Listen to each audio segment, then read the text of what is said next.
Welcome to the Dealmaker Uncut podcast, where we speak to some of the UK's most exciting entrepreneurs and hear their investment journeys. We'll discuss the challenges, successes and lessons they've learned along the way, with expert deals commentary from Jonathan Boyers, Head of Alvarez & Marsal Corporate Finance, and me, Chris Maguire, Executive Editor at Business Cloud. Welcome everyone to the latest episode of the Dealmaker Uncut podcast, powered by Alvarez & Marsal. My name is Chris Maguire and I'm the Executive Editor of Business Cloud. As always, I'm joined by the dealmaker himself, Jonathan Boyers. Jonathan's been involved in deals totaling $5 billion during his long and illustrious career, and he's a managing director and head of Alvarez & Marsal's corporate finance practice in the UK. A big welcome to you, Jonathan. Thanks, Chris. And congratulations as well. Not only are we congratulating the fact that you're now a grandfather, but the podcast is number 6 in the podcast charts. Yeah, great news. Great news. Now, before we introduce our guest, a quick shout out to What Media, who produced the Dealmaker Uncut podcast. They are the kings and queens of video creation, and we're delighted to be working with them. Today, we've got a live audience as well, which is very exciting. Now, the listener stats of Dealmaker Uncut podcast have been off the scale. We've got listeners all over the world, and we're very, very grateful to both of them. So thank you to you. Now, in the first part of today's show, we're going to be interviewing our very, very special guest, and then we're going to have a little break, and then we're going to be, in part 2, asking Jonathan some questions based on his 35 years of working in corporate finance, and he'll be answering your questions as well. So, Jonathan, let's put the listeners out of their misery, their collective misery. Who are we speaking to today? Thanks, Chris. Well, we're going to be talking to Paul Gouge, who is the CEO and co-founder of ForthStar, and we've just been discussing that he spent a large part of his life, like me, in Wigan. His previous business, and this is going to be a really interesting discussion, Playdemic was bought by EA in 2021 for $1.4 billion, and I'm really looking forward to talking about the story. So welcome, Paul. Thanks, Jonathan. Thanks for having me. Thanks, Chris. Paul, I think you can tell that me and Jonathan are a couple of gamers ourselves. Oh, absolutely. Yeah. I thought that when I came in. Here's 2 gamers. I still love Pac-Man. But what we're going to do, I'm going to take you back to the beginning, just talk about your early life, and then Jonathan's going to come in and start talking about some of your deals as well. So your fourth business is ForthStar. In every case, your business partner has been Alex Rigby. Now, there's quite an unusual story, isn't there, about how you two came together very early on in life? Yes, we did. Yeah, I met Alex. I think I was 8. So I moved opposite him on a road in Wrightington, which is near Wigan, called Mossley Road. Jonathan might know it. Yeah, know it well. I used to live next door to Lassell House, if you can remember that. And Alex lived across the road, and his mum was super friendly, and I remember she came over and sort of knocked on the door and said, hi, welcome to the neighbourhood, and here's my son Alex, who's similar age to you, and we literally hit it off. Alex and I became friends from that moment, and we spent a huge amount of time together growing up.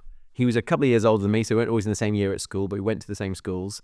And apart from a short period when he went off to art school, I went off to university. He then went to work for a video game company. I went to work for an investment bank. And during that period, we didn't work together, but that was probably in total 3 years. Other than that, we spent pretty much our whole lives together, which is, I think, quite unusual, actually. And I don't know what it says about us, but I think it reflects a great friendship. There's probably something strange about it, but as far as we're concerned, it's been brilliant for us.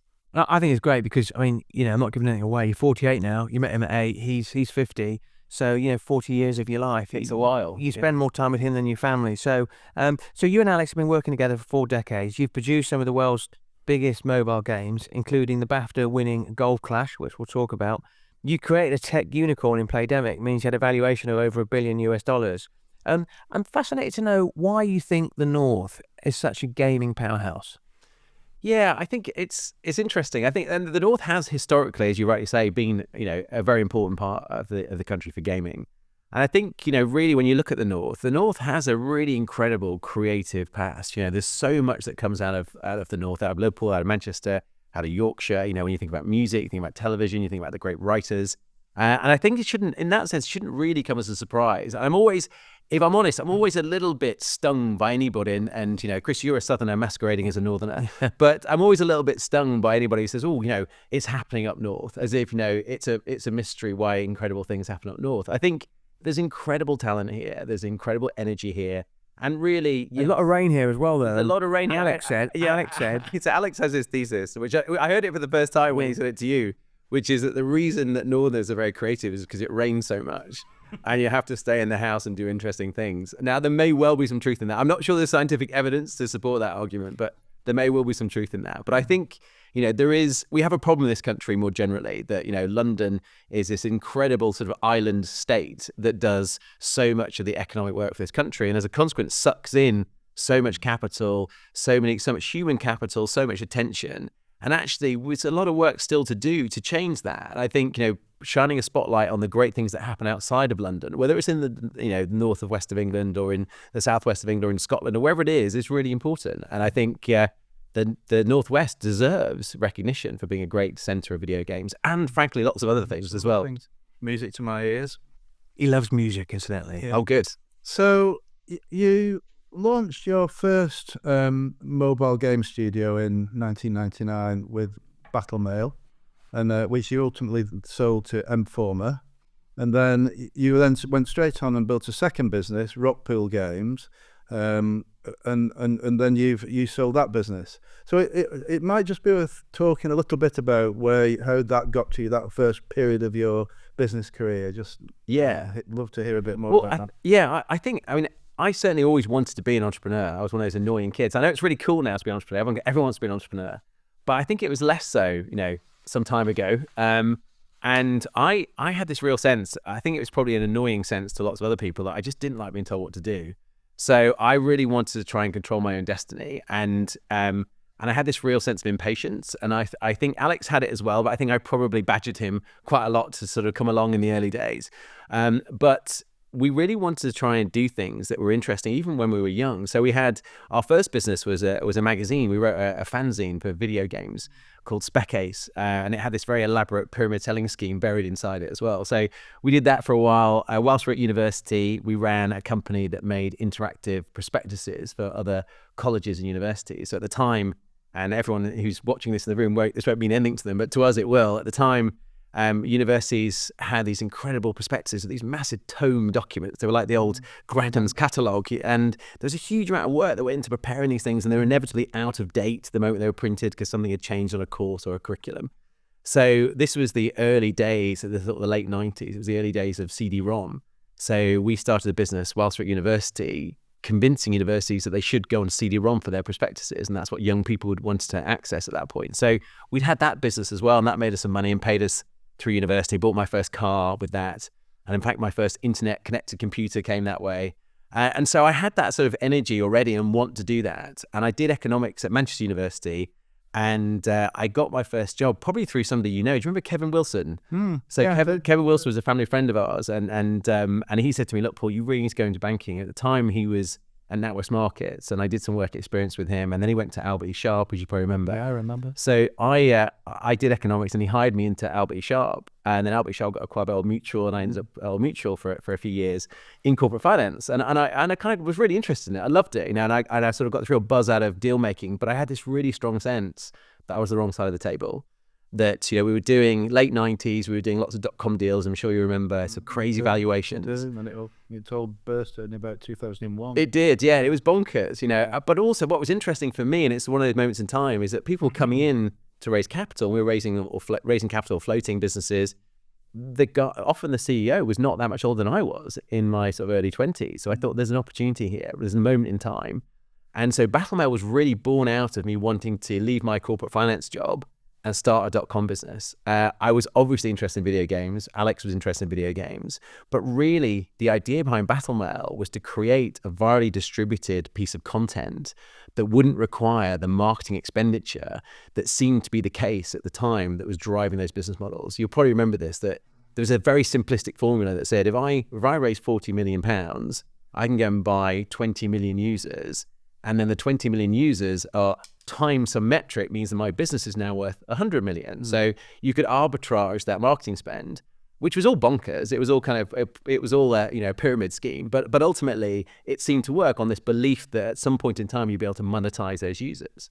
So I thought if you could take out the marketing spend, then you've got a business that will be worth that on its merits. And that was where Battle Mail came. Battle Mail was a virally distributed play by email video game, and that's where it started. So that was the journey into Battle Mail. So can I just ask, do you think that what you learned in those first few years in investment banking was relevant to what you then went on to do, or could you have gone straight from university and into, or did you need to do that time? I think it was certainly relevant in lots of areas. So it equipped me with a language and an approach that meant that I could have conversations with people like you, could raise capital, could talk in a way that at the time lots of young people didn't. I'm always surprised. I do some seed investing now, and I'm always surprised when I sort of meet young investors. They've got all the lingo. They know all about, this is my seed round, this is my pre-seed round, this is my Series A. Back then, I didn't know any of that stuff, and I only learned it through sort of being in the trade. And I think when I was starting out, it did give me a competitive advantage because I did know how all that was put together, both the reality of it and the perception of it. So that was helpful. I think obviously there's a huge part of running a business that you don't get from corporate finance. But I think certainly understanding the key metrics, understanding what drives value, understanding what investors are looking for and the language that they speak was really, really helpful in my career. And was Alex doing something relevant to the publishing business, or? Yeah, he was. Yeah, so he'd gone to Plymouth and to art school in Plymouth, and he'd always wanted to work in video games. Right. So he left there once he graduated and went to work for a video game company in Leamington. So when we started Battle Mail, I literally called him up and said, I've got this brilliant idea. What do you think? And I knew that he was the best arbiter of that idea, because he was in the industry already, and he would be able to give me a really honest feedback on whether he thought it was good. Because ultimately he knew the next question was going to be, and you now need to leave your job and come and do it with me. So that was where that's where he started with me in Battle Mail. Okay. You're not thinking about a career as a gamer, are you? No, not yet. Not yet. So 2009, you launched your third studio, which was the one that was to become the big one, Playdemic, and that ultimately hit the jackpot with Golf Clash. But there are also Candy Crush, Clash of the Clans were making $1 billion revenue a year. So I'm interested in your thought process as you were building that business, and particularly leading up to the decision to sell it. Yeah, well, there's lots that happen in that period. And I think, the game industry has lots of different elements to it. And I think sometimes the game industry isn't very well understood outside the games industry. And I think that's partly down to us in the games industry. We're not very good at talking about ourselves. We're not very good at sort of communicating outside our industry. So a lot of people don't really understand the nuanced differences between different games companies and the different part they play in the value chain. But to start answering that question, one of the big differences was that Rockpool was primarily a work-for-hire developer. So that meant that we were building video games to order. So we had big clients like Sega, EA was a client, Codemasters, these other big games publishers, and we were pitching for work, winning that work, and developing video games for them. So in lots of senses, it was a software contracting business, and lots of video game companies are still that today. So there's I suppose one of the biggest that was sold in this country is a business called Sumo. That was the sort of a very large software contracting business. Great business run by a good friend of mine, but markedly different to what we wanted to create with Playdemic. So if you think about the big value drivers in video games today, they are the big franchises. They are the FIFAs, they are the Call of Duties, they are the Fortnites, these incredible IPs that can drive huge amounts of free cash flow over many, many years. So with Playdemic, that's where we wanted to get. And I always see that as sort of the top of the value chain, really, in video games. You want to be able to be the owner and service provider on those big IPs. You want to create your own game. You want to, yes. Am I using too much jargon? Yes. Well, you were creating games for other people, and this time you're creating it to own yourself. Yes. Sorry, I'll drop some of that jargon. Yes, you're absolutely right to correct me there, Chris. We wanted to make our own game, and we wanted to deliver that game directly to our players. So a moment in time opened up for us to do that, which was that actually in Facebook. So for even then, going back to 2010, it was very difficult and very capital intensive for a small studio like ours to potentially play on that playing field and think about creating our own game and distributing it. That would have taken a huge amount of capital. But there was an opportunity, and that was with Facebook. So as Facebook exploded, Mark Zuckerberg made this decision that he wanted to open the platform up to third-party development. And like so many times in the history of technology, that one of the very first industries to jump on that was video games. It's normally porn and video games that sort of rush into technology vacuums. And there's not a lot in common between those two, by the way, but they just happen to be there. And so lots of video game creators jumped on Facebook as a gaming as a service platform, as a way to distribute content that they could own and make and distribute it through this incredible resource, millions and millions and millions of active players that you could get access to relatively cheaply through Facebook. So we saw that opportunity and we said, look, that's where we should go. We should start building video games on Facebook that we can distribute directly to consumers, and that's how we'll get our big game. So that's where we started, and we weren't alone in that. That very quickly became a big point of interest. In fact, we were probably a year or so later than a lot of the early entrants to that market.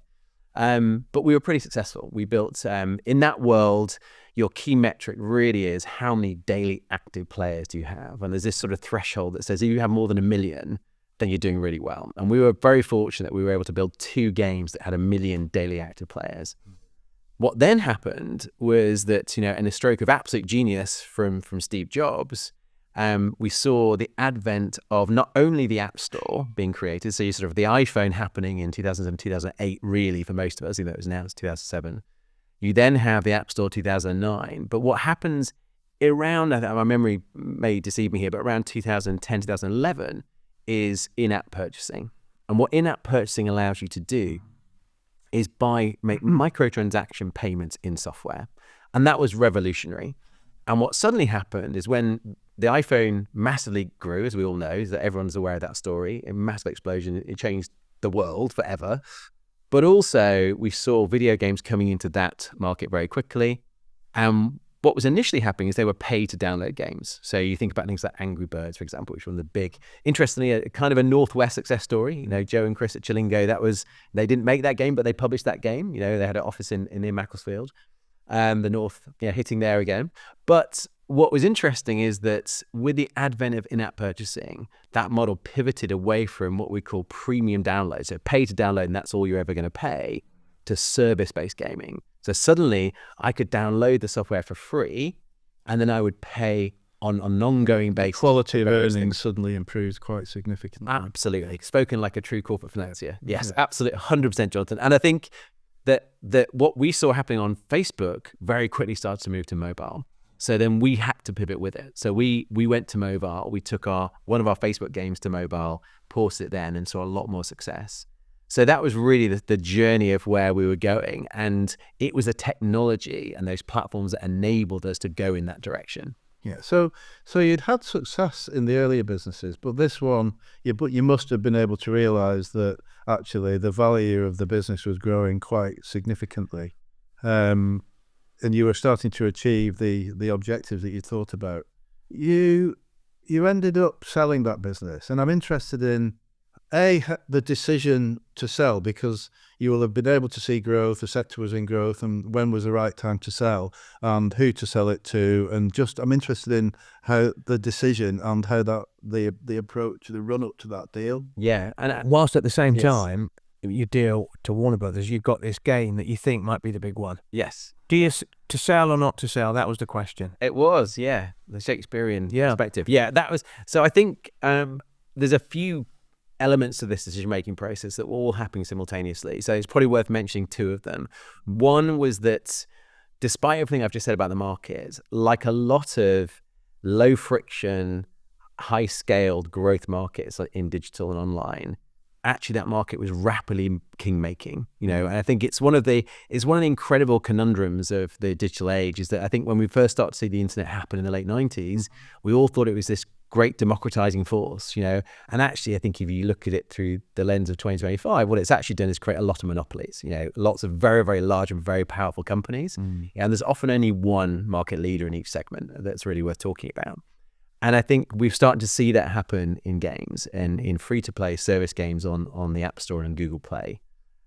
So we were at this point where we were successful, but because we had quite a high bar of success, we weren't materially more successful than we had been in our previous company. And by that, I'm measuring it in terms of revenues and profits. But you own the business, you own the assets. But we own the assets, yeah, we did. And so in that sense, again, I'll go back to the impatient entrepreneur. We were starting to get a little bit frustrated. We thought, we've been at this now for 7 years. We've had a level of success, but we're nothing like the level of success that the people we want to be are experiencing. There are companies out there. There's one company in particular called Supercell that's still an amazing company today, operates out of Helsinki.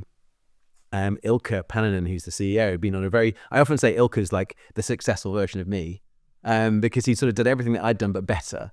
And he'd built this incredible business that subsequently went on to worth over $10 billion. And we were looking enviously at his success and the success of King with Candy Crush, you mentioned earlier, and others, and starting to wonder whether the music was over, that actually all the winners had been declared and the old kind of market conditions of the big boys at the top locking in success are starting to emerge again. Now, that was a narrative that was being played out in our industry. That's not just us being negative. I was talking to VC friends of mine from other people in the industry, and they were saying, look, Paul, it's kind of done. It's, Candy Crush is up there, Clash of Clans is up there, Heyday's up there. That'll teach you to listen to corporate financiers. Well, do you know what? It's funny. And I was receptive to that because it sort of fitted a narrative that I had, that we weren't growing. We'd grown very quickly, but we weren't growing aggressively from the point that we'd reached.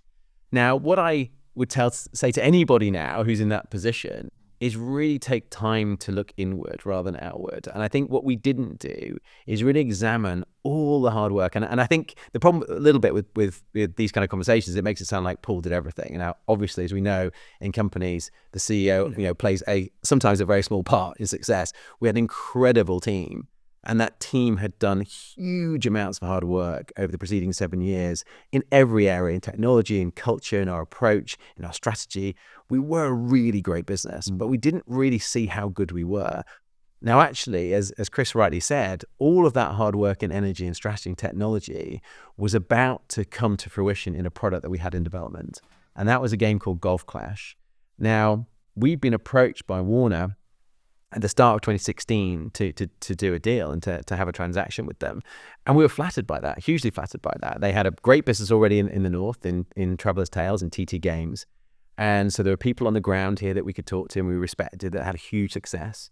And we could see a real role inside of Warner for ourselves. So we were excited by that. But at the same time, it wasn't as exciting as this game Golf Clash becoming a success.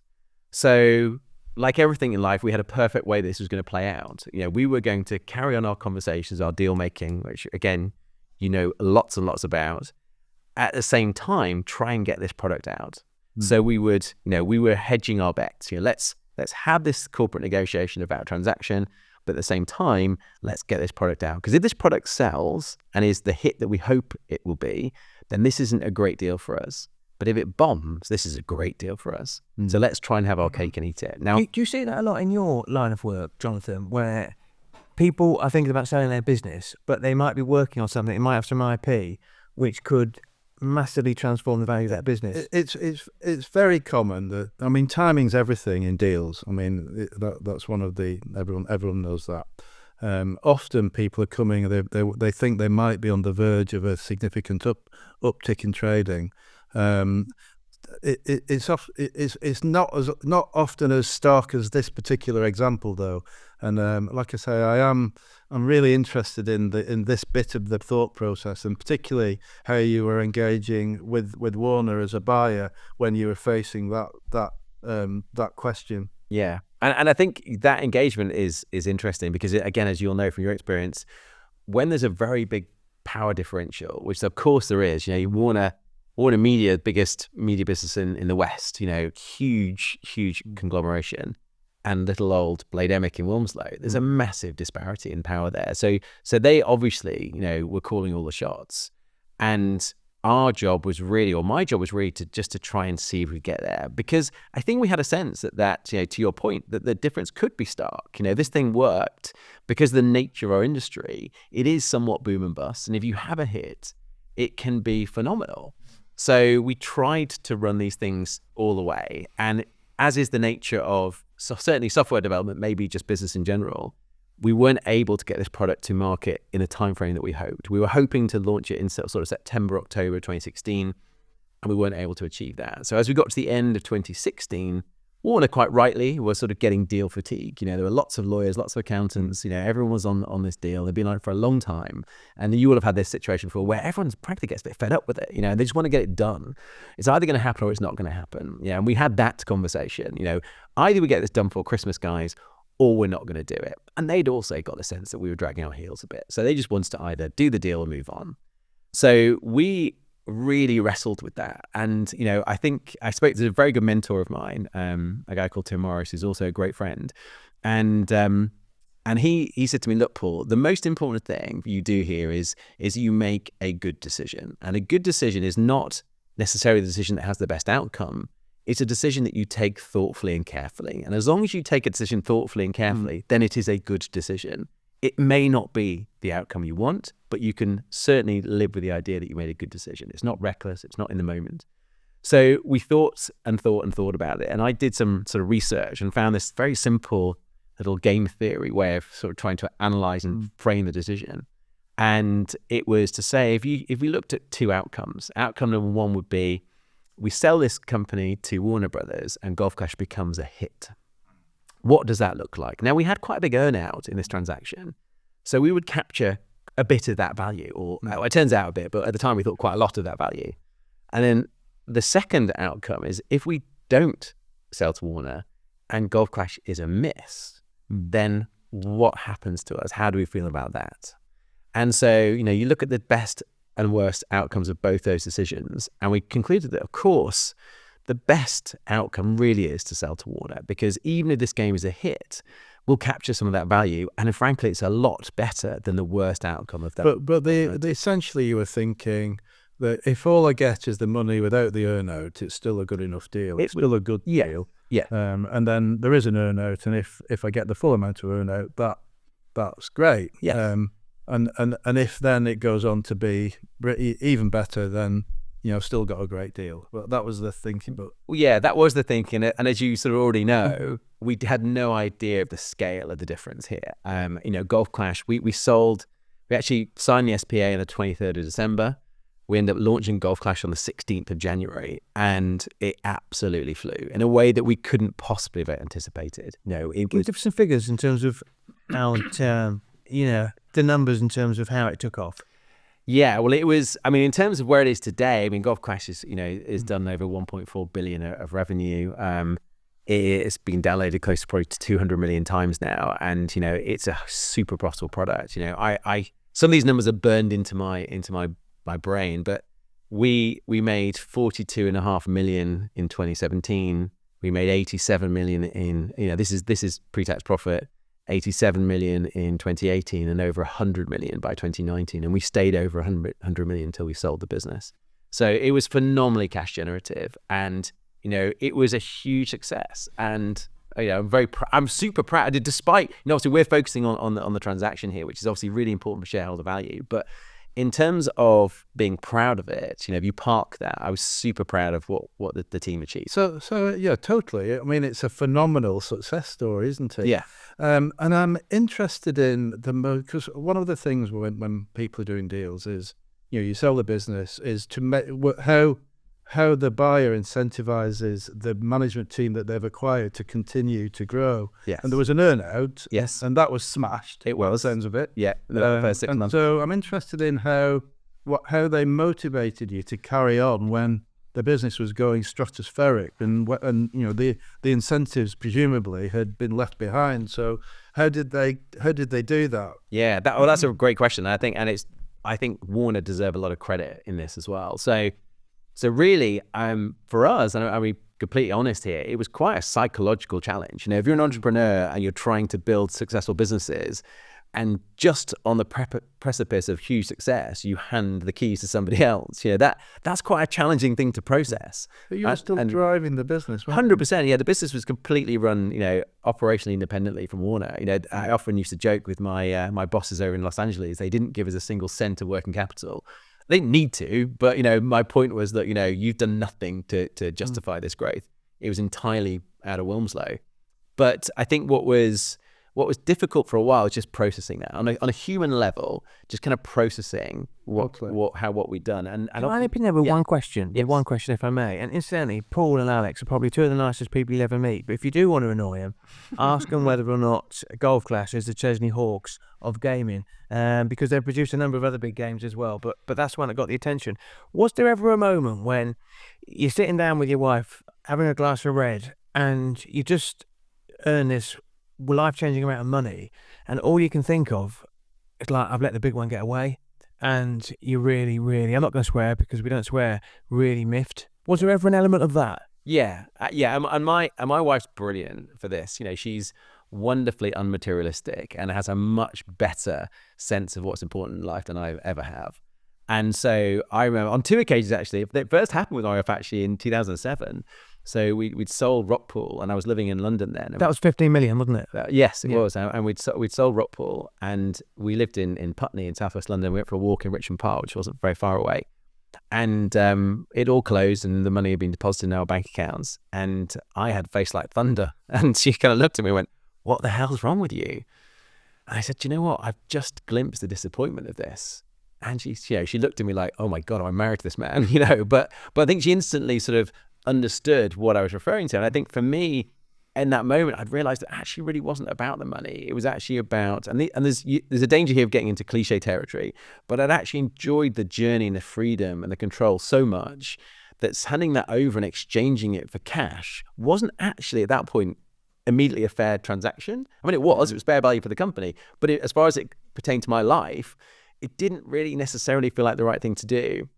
And I think when this happened with, to Chris's question, when this happened with Playdemic, I came home again with a face similarly like thunder, and she's saying, "What's wrong with you?" "Well, this has happened." And she said something to me which will always live with me. She said, "Do you know what, Paul? That's the best thing that's ever happened to us." I said, "Really?" And she said, "Yeah, just imagine for a second that I had sort of, I was the majority shareholder in that business. It 1.4 billion of cash, 300 million of, at least 400 million of free cash flow that we would have been able to take out. If we kept independent, that would have been in the bank. We'd be able to withdraw that as well as the 1.4 billion of cash." She said, "That would have ruined our lives. If you had accumulated all of that capital, it would have changed everything. And I don't want our lives to change." And you know what? That was really powerful for me. I mean, she's clearly wrong, but no, but it was really powerful. And I think that was a really important moment. One of the things I'm really interested in generally is how entrepreneurs who are coming up to the sale, and then when they've done the sale, how they feel before, afterwards, and back to this point about being motivated to keep going. Yes. And we didn't. I think I'm really keen to understand what happened in the relationship with the buyer as this business is going stratospheric. Yes. How they kept you on side and on board, and how you kept motivated so that you felt you were creating something amazing. Yes. But I'm really interested in that. It's a brilliant question, and I think it was a crucial move on both parts, both us and Warner. And I said before that Warner deserves some credit, and the reason that they do is that I spent this period of time just genuinely being cross about what happened, and then tried to turn that into constructive action. And ultimately that resulted in me traveling to Los Angeles and sitting down with some very senior guys at Warner Brothers and saying, "Look, we need to open up the SPA. This is no longer going to..." FTA being? SPA, sorry. I keep doing this, don't I? Sorry, our sale agreement. So the contract that governed our sale to Warner Brothers, we need to look at it again. We need to look at this deal again, because right now it looks a bit like, you went to a flea stall and accidentally bought a Monet, and we need to try and get this right. And look, again, there's some caveats here with they'd already paid us a lot of money. So it's not about the absolute amounts of money, but more about, as you say, the incentive and the relative proportions of how that was being shared. And Warner is actually quite an old-fashioned film company, a film and television company. So you could be forgiven maybe for thinking that they're sort of, a Silicon Valley-style business, and they're just not. They're a 100-year-old film and television company. So they don't necessarily have all the levers that you might expect in a relatively young tech company to do those sort of corporate machinations of quickly doing deals. And to an extent, initially the response was, "Well, the deal's a deal, Paul. You knew what you were getting into. You signed the paperwork. Everyone into this. No one was under duress. You've sold all your equity. A deal's a deal." But over some time and some help from some other people at Warner, everybody started to realize that actually there was a massive shared incentive here, that if we were motivated to continue to work hard to grow this business, then everyone's going to win here, and particularly Warner. So they needed to re-incentivize us, to your point, Jonathan. And so we were able to renegotiate the deal. And we did that, and we did that in a way quite early on. And I think this is very much their credit, but in two senses. One, the actual fact that they did it, and secondly, that they were not the kind of organization that did that naturally. And they're bureaucratic. They're huge, huge company. And we all know huge companies aren't great at doing things that are unusual for them, and require lots of sign-offs and paperwork, but they did.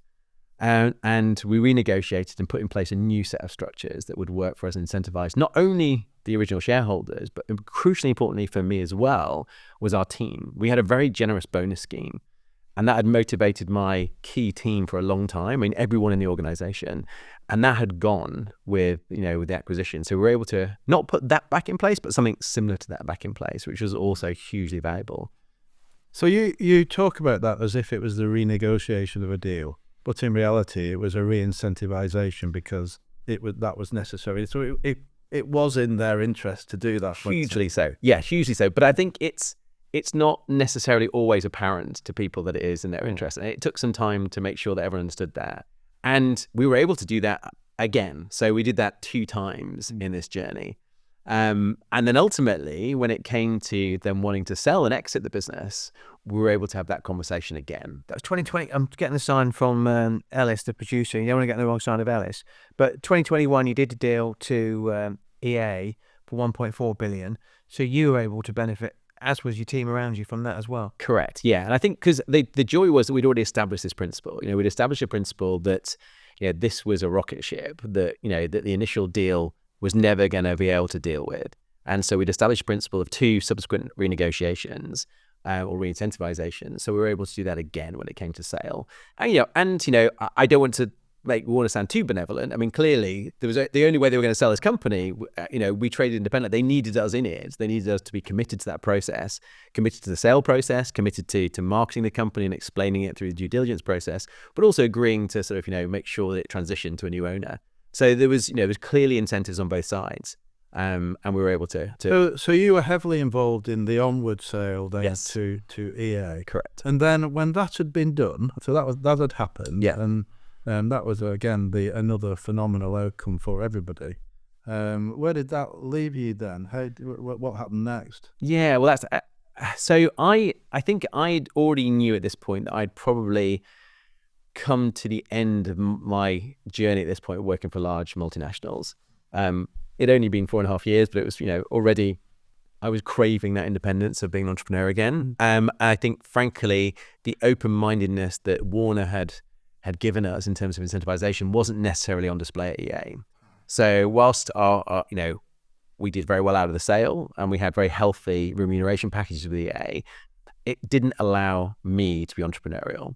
And frankly, there was no real need for an entrepreneurial CEO in the business at that point.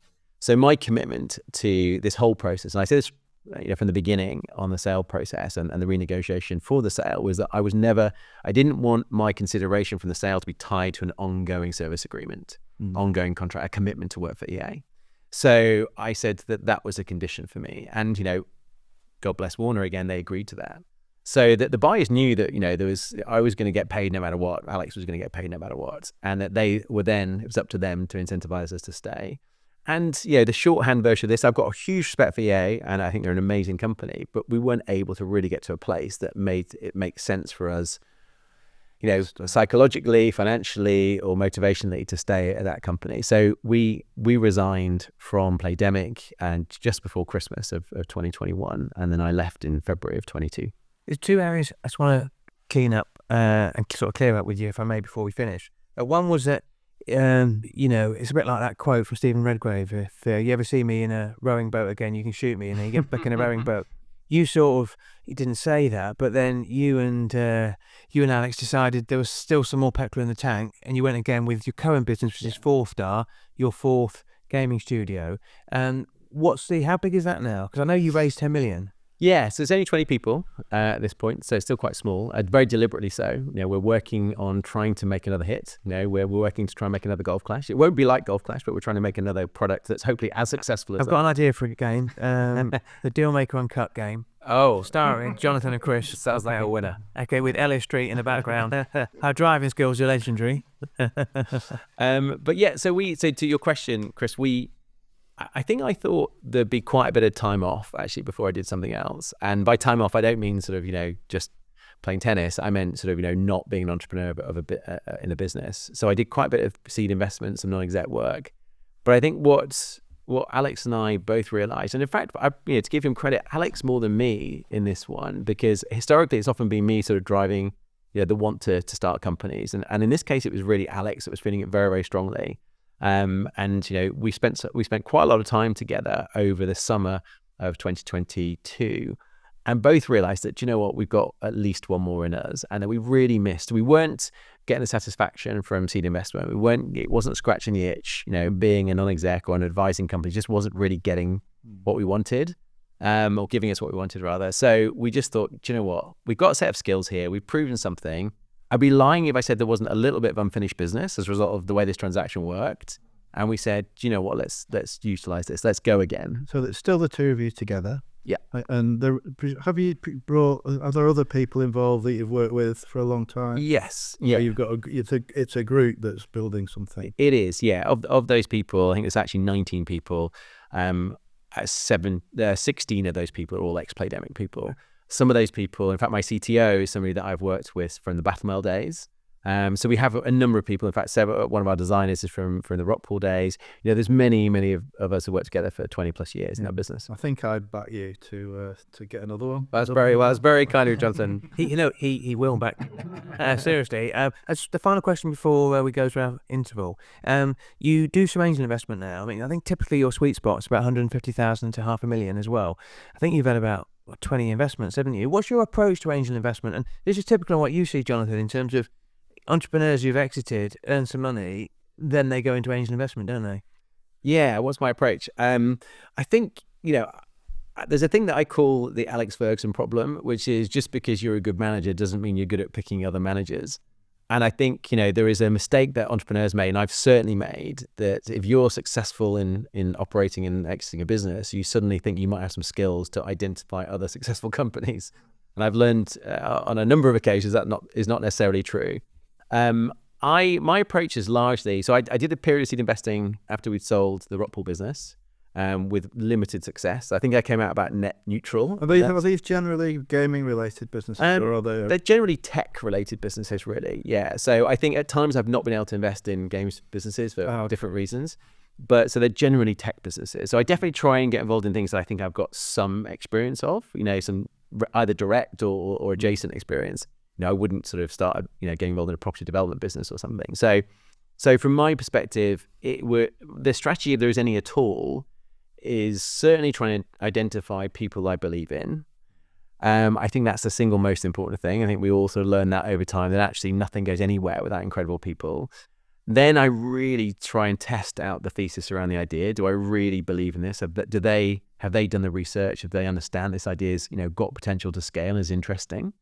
And then finally, can I create some economics that make it make sense for me? Is it going to be interesting? And I've made that mistake before as well. I've definitely found people that I think are amazing and they've got an idea that's amazing, but actually the economics don't quite work. Your valuation is X, and if I put Y in, you've got to be the most successful version of this in the world for this to be interesting. So I think it has to be sort of those three things have to come together. But I think if I'm brutally honest, what tends to slip over all of that is that childish entrepreneurial excitement of somebody with something new and exciting that you want to be part of. And I think that's that impulse I've tried to get better at pulling back on. I'm definitely that guy who, can go into a meeting around strategy and get very excited, and by the end want to immediately get my checkbook out. And I think I've been better at sort of pulling back a little bit from that and going, hang on, is this right? If this was Game of Space Invaders, Paul, it would say game over. And unfortunately, we've not had time to talk about the David Beckham story as well, which would have been a fantastic. Very embarrassing story. So time for a quick break. When we come back, I'll be asking Jonathan some questions.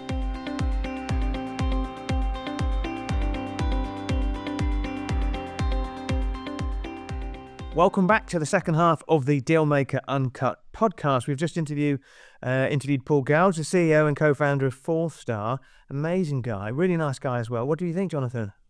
Well, what a fantastic story. What an amazing story. I think one of the earlier bits of the discussion really highlighted the difference in value creation between providing a service to somebody else compared to owning your own intellectual property. And I think that really struck me. When they sold the Playdemic business for a considerably larger amount of money than the other businesses, because it owned all the intellectual property. So I think that's interesting. But then the other obviously striking thing about this is the timing in which they sold that business, and they sold it just before their main offering absolutely flew. And so we always say timing's everything. I think their decision was rational, the way they thought it through.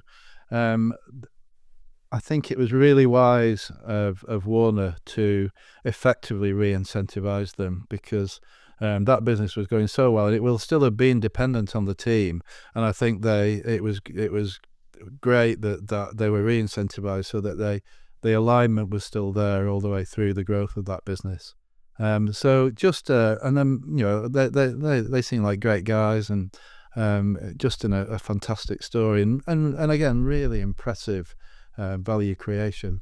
Yeah. I mean, I've known Paul for a number of years, and he's you get what you see with him. He's a really nice guy. He looked about 36, so that could be his next big business.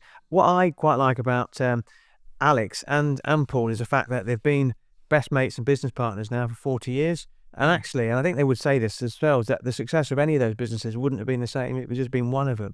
And I think they've kept their feet on the ground as well. And I know it's not an exact science as well, but sometimes you see solo founders and they've not got that, that sounding board next to them with a co-founder. No, really nice guy, and really successful business as well. And obviously reinvesting through angel investment. This next section is when you have to earn your money, which is called Ask Jonathan. It's when listeners and I can ask questions of Jonathan, and he'll answer to the best of his ability. So this episode is being recorded at the start of 2025. Obviously, the budget is in the rearview mirror, and we're into Q1 of 2025. Are you seeing any uptick in businesses looking at exit strategies, particularly family businesses? Right. So there was a rush of deals completing in just in the run up to the budget, because people were so worried about what might happen. There's continued to be an increased number of completions since then, as a number of deals didn't get there, and I think a lot of people were expecting a much stronger M&A market during 2025, and I do still think that's happening. There's been some softening in sentiment, some of the messaging from government, some of the impact of the budget, has, particularly the national insurance proposals, and and some of the things that have come out of that have meant that the sentiment has deteriorated. But there's still lots and lots of people who are interested in selling their business, and there's still loads of certainly private equity money around. We've just started to get the first few families coming in to see us to say they've decided to sell their businesses as a consequence of the proposed changes to inheritance tax and business property relief, and I think that is going to be a driver for more and more people, as they realise that if there is inheritance tax to pay, that will need funding, and at a time when the key person might have passed away, the business will suddenly become under pressure to fund BPR. So we're still confident about this year. We still think it will grow more than last year. Deals for a year or two have been a bit harder to get over the line, and I think that is continuing. I think you really need to lean in to get deals done, but we're still expecting to see deal volumes going up and buyers in the market. Final question before we wrap up, from one of our listeners. Love the program, guys. What's the difference between venture capital and private equity? Okay, so there's a bit of jargon here, but I think in principle, generally, venture capital is invested when businesses are early stage, and there can be different series of investment, but generally that's a straightforward investment in the ordinary shares of a business when the business is growing, and still with a limited amount of control, because it's higher risk capital essentially, where the investor's looking for a higher return, but is still joining a business where they are one of often several investors.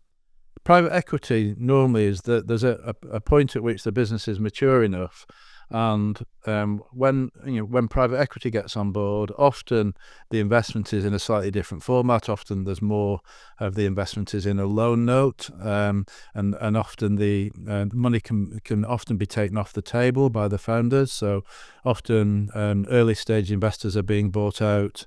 Sometimes the founder's taking some money off the table. The investment is put in a more carefully protected way, and the returns are a bit lower than venture capital, but the protections of the investor are greater, and the founder will often cede a bit more control to the private equity house than they would have done to a VC. If I go on Who Wants to Be a Millionaire and I'm asked questions about deal-making terms, you're going to be the phone a friend that I call. So thank you very much for that, Jonathan. That's all for this episode of the Dealmaker Uncut podcast, powered by Alvarez and Marcel. Final shout out to What Media and the star of the show, Jonathan Boyers. Thanks, Chris. Okay, don't forget to subscribe to the podcast, tell your friends and family, follow us on social media, submit questions to Jonathan through the show notes as well. That's all for this episode. Thank you very much. Thank you for tuning in to the Dealmaker Uncut podcast. We hope you enjoyed today's conversation and found it insightful. If you like what you heard, be sure to subscribe and tell your friends.